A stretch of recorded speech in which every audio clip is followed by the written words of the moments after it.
ایک مرتبہ حضرت سیدنا لقمان حکیم رحمۃ اللہ تعالیٰ علیہ نے اپنے بیٹے کو نصیحت کرتے ہوئے فرمایا، پیارے بیٹے، جب بھی تجھے کوئی مصیبت پہنچے تو اسے اپنے حق میں بہتر جان اور یہ بات دل میں بٹھا لے کہ میرے لیے اس میں بھلائی ہے۔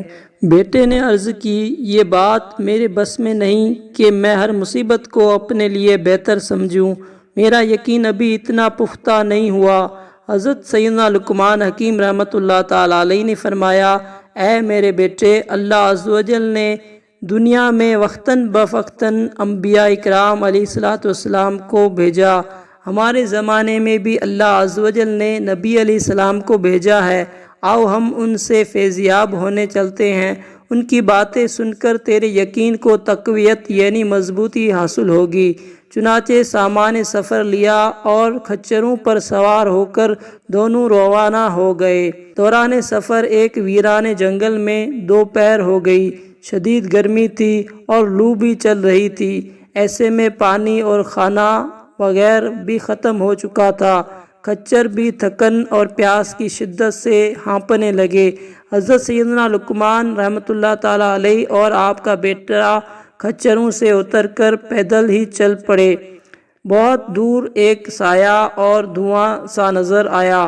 آپ رحمۃ اللہ تعالیٰ علیہ آبادی کا گمان کر کے اس کی طرف بڑھنے لگے۔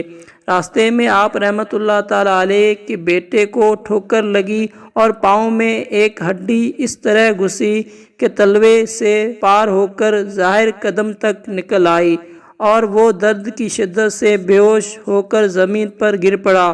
شفقت کے سبب روتے ہوئے آپ رحمۃ اللہ تعالیٰ علیہ نے اپنے دانتوں سے کھینچ کر ہڈی نکالی، اپنے مبارک امامے سے کچھ کپڑا پھاڑا اور زخم پر باندھ دیا۔ حضرت سیدنا لقمان رحمۃ اللہ تعالیٰ علیہ کے آنسو جب بیٹے کے چہرے پر گرے تو اسے ہوش آ گیا۔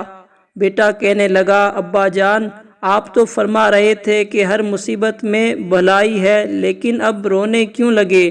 فرمایا، پیارے بیٹے، باپ کا اپنی اولاد کے دکھ درد کی وجہ سے غمگین ہو جانا اور رو پڑنا ایک فطری عمل ہے۔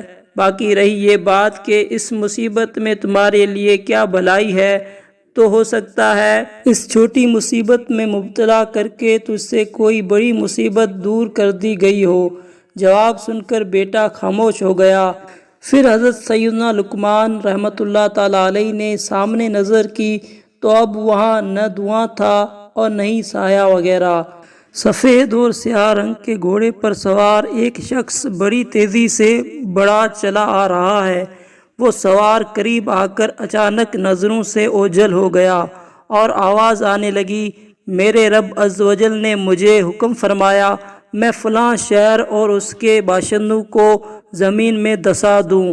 مجھے خبر دی گئی کہ آپ دونوں بھی اسی شہر ہی کی طرف آ رہے ہیں، تو میں نے اللہ عز و جل سے دعا کی کہ وہ آپ کو اس شہر سے دور رکھے، لہذا اس نے یوں امتحان میں ڈالا کہ آپ کے بیٹے کے پاؤں میں ہڈی چھپ گئی اور اس طرح آپ دونوں اس چھوٹی مصیبت کی وجہ سے ایک بہت بڑی مصیبت یعنی اس عذاب والے شہر کی زمین میں دھسنے سے بچ گئے۔ پھر حضرت سیدنا جبریل علیہ السلام نے اپنا مبارک ہاتھ اس بیٹے کے زخمی پاؤں پر پھیرا تو زخم فوراً ٹھیک ہو گیا۔